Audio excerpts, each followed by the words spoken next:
ತೋಳವನ್ನು ಕಾಪಾಡುವುದು.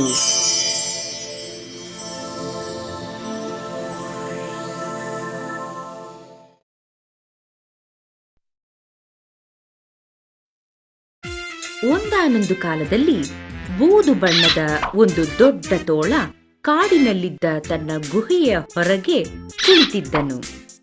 ಅವನು ರುಚಿಕರವಾದ ಒಂದು ದೊಡ್ಡ ಮಾಂಸದ ತುಂಡನ್ನು ತಿನ್ನುತ್ತಿದ್ದನು.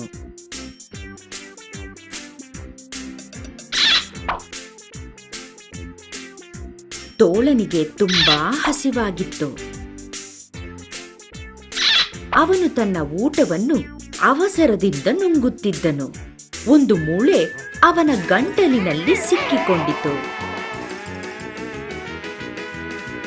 ಮೂಳೆಯು ಅವನ ಗಂಟಲಿನಲ್ಲಿ ಗಟ್ಟಿಯಾಗಿ ಸಿಕ್ಕಿಕೊಂಡಿತ್ತು. ಅವನು ಕೆಮ್ಮಲು ಪ್ರಯತ್ನಿಸುತ್ತಿದ್ದನು.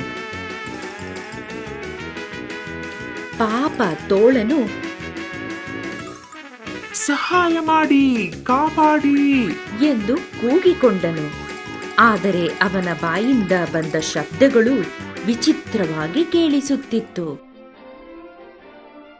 ಪಕ್ಕದ ಕಾಡಿನಲ್ಲಿ ಒಂದು ಕೊಕ್ಕರೆ ತನ್ನ ಊಟವನ್ನು ತಿನ್ನುತ್ತಿದ್ದಳು. ತೋಳನ ಗಲಾಟೆ ಕೇಳಿ ಅವಳಿಗೆ ಹೆದರಿಕೆಯಾಯಿತು. ಇದು ಯಾವ ಶಬ್ದವಾಗಿರಬಹುದು ಎಂದು ಯೋಚಿಸಿದಳು. ಆದರೆ ಗಲಾಟೆ ನಿಲ್ಲಲಿಲ್ಲ. ಆಗ ಅವಳು ಎಲ್ಲಿಂದ ಶಬ್ದ ಬರುತ್ತಿದೆ ಎಂದು ನೋಡಲು ನಿರ್ಧರಿಸಿದಳು. ಶಬ್ದ ಬರುತ್ತಿದ್ದ ಕಡೆಗೆ ಕೊಕ್ಕರೆ ನಡೆದಳು. ಅವಳು ಬೇಗನೆ ತೋಳನನ್ನು ನೋಡಿದಳು. ಪಾಪ, ಅವನು ಎಗರಾಡುತ್ತಿದ್ದನು. ಅವನ ಕಣ್ಣಲ್ಲಿ ನೀರು ಬರುತ್ತಿತ್ತು. ಗಂಟಲಲ್ಲಿದ್ದ ಮೂಳೆಯಿಂದ ಅವನಿಗೆ ಬಹಳ ನೋವಾಗುತ್ತಿತ್ತು. ಏನು ನಡೆದಿತ್ತೆಂದು ಅವಳಿಗೆ ತಿಳಿಯಿತು. ಅವಳು ತೋಳದ ಹತ್ತಿರ ಹೋಗಿ, ಹೆದರಬೇಡ, ನಿನ್ನ ಬಾಯನ್ನು ದೊಡ್ಡದಾಗಿ ತೆಗಿ.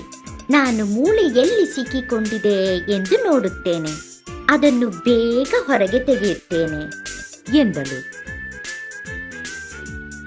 ತೋಳ ತನ್ನ ಬಾಯನ್ನು ದೊಡ್ಡದಾಗಿ ತೆರೆದನು. ಕೊಕ್ಕರೆಯು ಅವನ ಬಾಯೊಳಗೆ ಇಣುಕಿ ನೋಡಿದಳು. ಅವಳು ಸಿಕ್ಕಿ ಹಾಕಿಕೊಂಡಿದ್ದ ಮೂಳೆಯನ್ನು ನೋಡಿದಳು. ಅವಳು ತನ್ನ ಕೊಕ್ಕನ್ನು ತೋಳದ ಗಂಟಲಿನೊಳಗೆ ಹಾಕಿದರೆ ಮಾತ್ರ ಆ ಮೂಳೆಯನ್ನು ಹೊರತೆಗೆಯಲು ಸಾಧ್ಯವಾಗುತ್ತಿತ್ತು. ಇದರಿಂದ ನಿನಗೆ ನೋವಾಗಬಹುದು, ಆದರೆ ನಾನು ಇದನ್ನು ಮಾಡಲೇಬೇಕು ಎಂದಳು. ಅವಳು ತನ್ನ ಕೊಕ್ಕನ್ನು ಒಳಗೆ ಹಾಕಿ ಮೂಳೆಯನ್ನು ತೆಗೆಯಲು ಪ್ರಯತ್ನಿಸಿದಳು. ಆದರೆ ಆ ಮೂಳೆ ಅವನ ಗಂಟಲಿನಲ್ಲಿ ತುಂಬಾ ಆಳವಾಗಿ ಸಿಕ್ಕಿಕೊಂಡಿತ್ತು. ಕೊಕ್ಕರೆ ತನ್ನ ಪೂರ್ತಿ ತಲೆಯನ್ನು ತೋಳನ ಬಾಯೊಳಗೆ ಹಾಕಿದಳು. ಅಂತೂ ಮೂಳೆಯನ್ನು ಹಿಡಿದು ಅವನ ಗಂಟಲಿನಿಂದ ಹೊರತೆಗೆದಳು.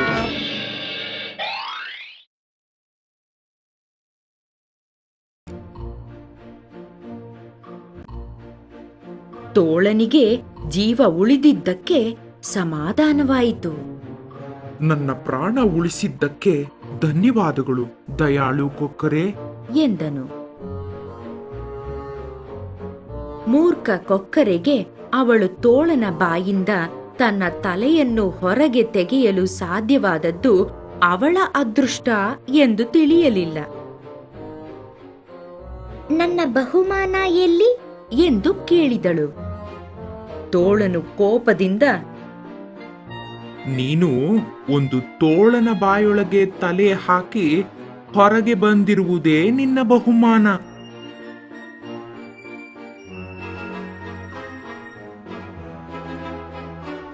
ಕೊಕ್ಕರೆಯು ಬದುಕುಳಿದಿದ್ದೇ ಸಾಕು ಎಂದು ಕಾಡಿನಿಂದ ಓಡಿದಳು. ಆಸೆ ಬುರುಕರಿಗೆ ಕೃತಜ್ಞತೆಯ ಬಗ್ಗೆ ತಿಳಿದಿರುವುದಿಲ್ಲ ಎಂದು ಅವಳು ಅರಿತಳು. ನಾನು ಬದುಕುಳಿದಿದ್ದಕ್ಕೆ ಧನ್ಯಳಾಗಿರಬೇಕು, ಬಹುಮಾನದ ಬಗ್ಗೆ ಚಿಂತಿಸಬಾರದು ಎಂದು ಯೋಚಿಸಿದಳು.